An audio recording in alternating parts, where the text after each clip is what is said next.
언제나 필승! 네, 반갑습니다. 필승입니다. 반갑습니다. 자, 이번에 분석해드릴 기업은 동양생명입니다. 아마 대부분의 분들이 좀 관심 밖에 그런 기업이 되지 않을까 이렇게 보고 있습니다. 네, 당연히 조회수도 얼마 안 나오겠죠. 확연히 달라요. 네. 예를 들어서 뭐 대중의 관심을 받는 기업들을 분석해 드릴 때에는 조회수가 많이 나왔다가도 대중의 관심을 받지 않는 기업들을 분석해 드릴 때에는 조회수가 거의 뭐 3분의 1 토막 나는 경우가 많습니다.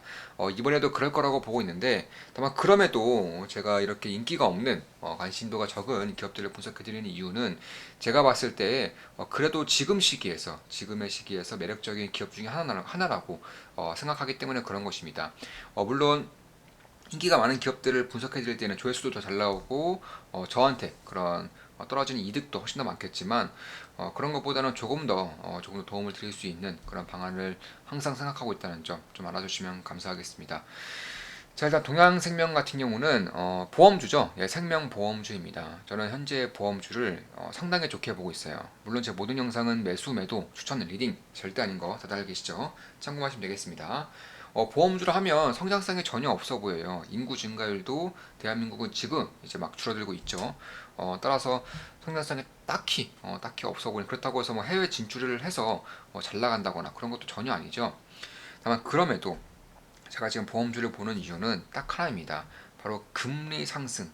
예, 금리가 상승했을 때에 무지막지한 그런 이득을 볼 수 있는 업종 중에 하나가 바로 보험 업종이고요. 특히나 말도 안 되는 저평가 구간이기 때문에 하방 경직성과 그리고 성장에 대한 잠재력 또한 같이 가지고 있는 그런 업종이라고 보고 있습니다.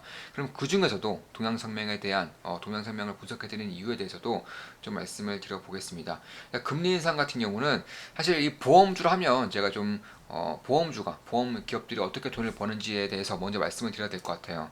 그러니까 보험주를 하면 일반 대중들에게, 그러니까 고객들에게 어, 보험료를 이제 받죠. 이제 보험료를 이제 돈을 받습니다. 돈을 받으면 이 보험사들이 이걸 짱 박아놓지 않겠죠. 뭐 금고라던가 이런 거에 박아놓지 않을 겁니다. 당연히 재투자를 할 것인데 이 대부분의 재투자가 바로 채권이에요. 채권. 굉장히 안정적으로 운영을 해야 되기 때문에 특히 동양생명도 보시면 시가총액이 1조 원밖에 안 돼요. 지금 보시면 시가총액 1조 원인데 지금 운영하고 있는 자산만 30조 원이 넘습니다. 그만큼 이 보험주들, 보험기업들의 운용 자산이 상상을 초월할 정도로 많기 때문에 이런 것들을 뭐 주식이라던가 뭐 코인을 말할 것도 없죠. 뭐 원자재 이런 것들에 투자하기에는 상당히 리스크가 따릅니다. 특히나 대한민국은 금융 규제가 상당히 강한 국가이기 때문에 더욱이 채권 투자에 좀 힘을 쓸 수밖에 없는 그런 상황에 놓여 있는 기업들이 바로 보험주이다.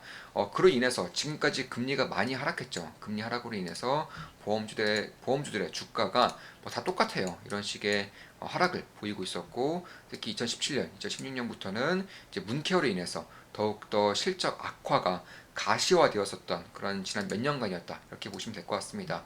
그런데 두 가지 악재가 다 사라지고 있어요. 금리 하락으로 인한 수화 수익률 감소 이게 먼저 사라지고 있고 두 번째로 문케어도 지금은 유명무실화되고 있습니다. 실제로 보험사들의 그런 제품들의 가격이라고 하죠. 한 달에 받을 수 있는 그런 수수료가 엄청나게 뛰고 있어요. 특히나 금리가 상승할 때에는 보험기업들의 수익성도 좋아지기 때문에 보통은 이 제품들의 가격, 그러니까 보험료를 인하하는 경우가 많습니다. 다만 지금은 그럼에도 인하를 하지 않겠다라고 못 받고 있기 때문에 저는 더욱더 좀 주목을 해볼 필요가 있을 수 있다. 개인적으로는 그렇게 보고 있습니다. 그럼 금리 인상이 왜 보험기업들의 그런 실적을 좋게 하느냐? 당연하죠. 채권에 투자합니다. 근데 금리가 상승되면 당연히 채권의 금리도 상승합니다. 채권의 금리는 곧 채권의 이자율이죠. 이자율이 상승하면서 이에 따른 보험주들의 실적도 똑같이 좋아지는 것이고요. 다만 금리 상승으로 인해서 채권들의 가치가 하락해요. 따라서 이 보험주들이 가지고 있는 채권들의 가치가 하락하면서 자산이 좀 쪼그라드는 영향이 있습니다. 그러니까 자산은 쪼그라들고, 그러니까 자본이 쪼그라들고 실적이 좋아진다면 이 반대급부, 그러니까 이쪽에 대한 ROE가 상승하는 경향이 있기 때문에 겹호재죠. 그러니까 실적이 실질적으로 좋아지는 것과 ROE가 또 실질적으로 좋아지는 것이 굉장히 좀 괜찮은 그런 흐름을 보일 수가 있겠다. 개인적으로는 그렇게 보고 있습니다. 그렇다면 또 이런 의구심이 있을 수 있어요. 대한민국이 금융규제가 매우 강한 국가 중에 하나이기 때문에 가지고 있는 채권들의 가치가 하락할 경우 이 보험주들에 가할 수 있는 규제안이 점차 강해질 수 있지 않느냐, 이런 의구심이 있을 수 있습니다. 실제로 이 보험주들은 RBC라고 해서 RBC 비율이라고 해서 어, 모든 고객들이 일시에 돈을 다 빼갔을 때 기업이 망하냐 망하지 않느냐는 스트레스 테스트를 꾸준히 하고 있고요. 이 RBC 비율을 꾸준히 좀 관리를 해야 되는 그런 상황에 놓여 있는 것은 맞습니다. 근데 그런 것을 봤을 때에도 딱히 우려할 점은 없다라고 저는 보고 있어요. 왜냐하면 이 RBC 비율이 보통은 150%, 그러니까 고객들이 전부 다 돈을 찾아가도 50%의 자금이 남는다는 것인데, 이 150%보다 이상으로 될 것을 권고하고 있긴 합니다. 그런데 동양생명의 RBC 비율은 대략 한 30% 정도, 한 약 230% 가까이 되기 때문에 매우 안정적인 그런 수치를 보이고 있다, 이렇게 보시면 될 것 같습니다. 실제로 보험사 중에서, 생명보험사 중에서 삼성생명 외에는 동양생명보다 괜찮은 RBC 비율을 가지고 있는 보험사들이 얼마 없어요. 네, 그래봤자 삼성생명이라던가 농협 정도? 네, 농협 정도 아니면 사실 거의 없다라고 보시면 될 것 같습니다.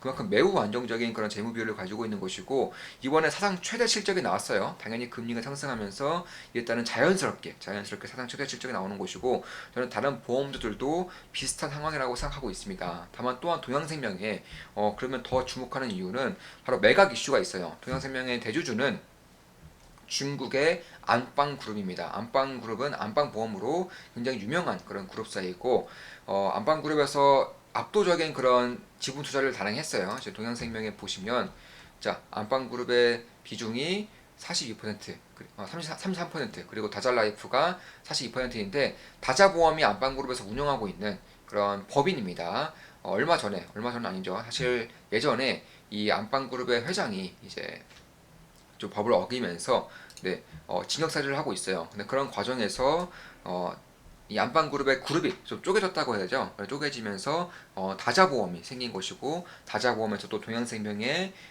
그런 지분을 또 추가적으로 인수를 했다, 이렇게 보시면 될 것 같습니다.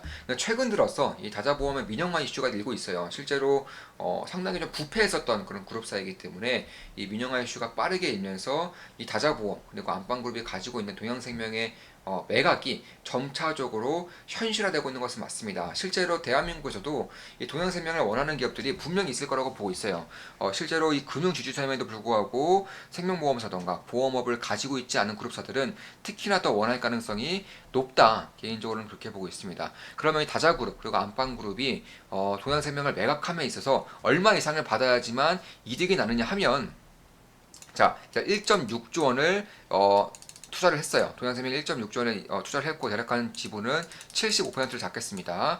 그러니까 1.6조 원을 75%의 지분을 1.6조 원에 샀다는 것인데, 지금의 시가총액은 1조 원이죠. 그러니까 엄청나게 하락했어요. 그 이후에 엄청나게 하락을 한 상황이고, 만약에 이 안방그룹이 이익을 낸다 싶으면 이 배당금 같은 것들, 실제로 배당률이 상당히 높아요. 지금 보시면 배당률이 6% 이상이고, 올해 기준으로, 작년 실적 기준으로 지금 9% 정도, 한 8% 이상의 그런 배당 수익률을 나타내고 있습니다. 그래서 이런 배당 수익률을 빼더라도 지금 주가에서 대략 한 50% 가까이, 한 40%에서 50% 가까이 상승해야지만 본전입니다, 본전. 네. 그래서 이 대주주 입장에서는 주가를 좀 띄워야 되는 그런 당위성이 당연히 있는 것이고, 매각을 하게 될 경우에 주가를 띄우면서 나가야지만 그나마 본전이라도 되찾을 수 있는 그런 상황이기 때문에 1.6조 원이라는 돈이 작은 돈이 절대 아니죠. 매우 큰 돈입니다.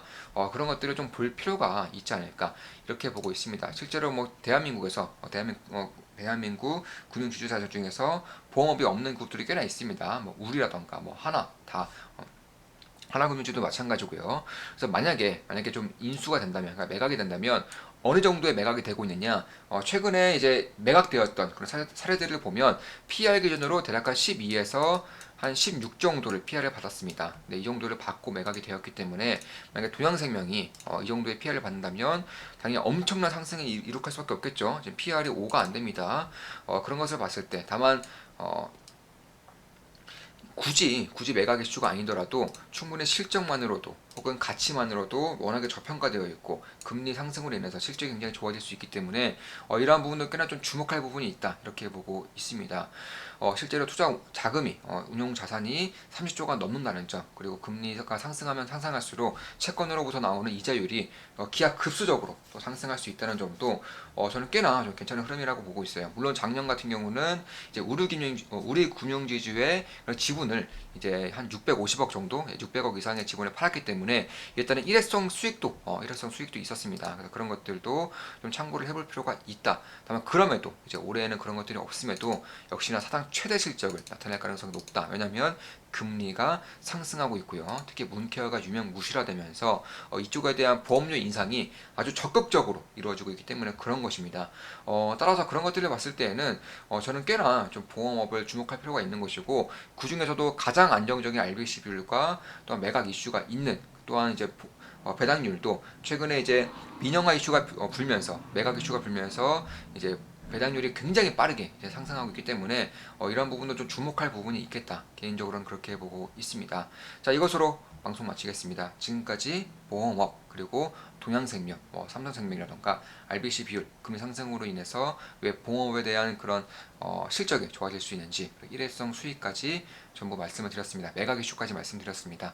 자, 이것으로 방송 마치겠습니다. 지금까지 필승이었습니다. 좋은 분석, 좋은 기업 분석으로 찾아뵙겠습니다. 필승!